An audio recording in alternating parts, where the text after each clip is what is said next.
নমস্কার বন্ধুরা, আমি আবারও চলে আসলাম ছোট্ট একটা ভিডিও নিয়ে তোমাদের সামনে। সবাই দেখতে থাকো। প্রচুর গরম পড়েছে এখানে, তাই রাস্তায় বেরোনো যাচ্ছে না, এত গরম পড়ছে সেটা বলার মতন নেই। অ্যাকচুয়ালি এই গরমে কোথাও না বেরোতে পারলে খুবই কষ্ট হয়। বাড়িতে বসে থাকাটা ঠিক না। সবারই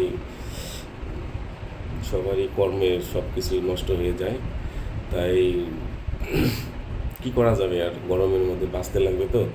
তাই আমি ঘরেই বসে আছি। আমি কিছুক্ষণের মধ্যে বেরিয়ে যাব।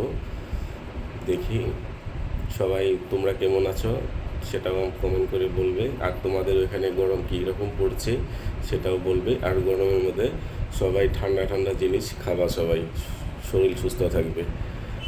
আর ঠান্ডা ঠান্ডা বিশেষ করে টক দইটা সবাই বেশি খাবা। টক দইয়ে অনেক প্রোটিন রয়েছে, আর শরীরটাও অনেক ফিট থাকে, আর শরীরটাও ঠান্ডা থাকে।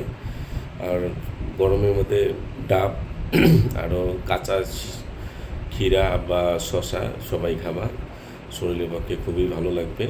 আমি তো গরমে ওইগুলোই খাই, ডাব, ঠান্ডা দই, তারপরে লচ্ছি, কাঁচা শশা স্যালাড বানিয়ে আমি বসে বসে খাই।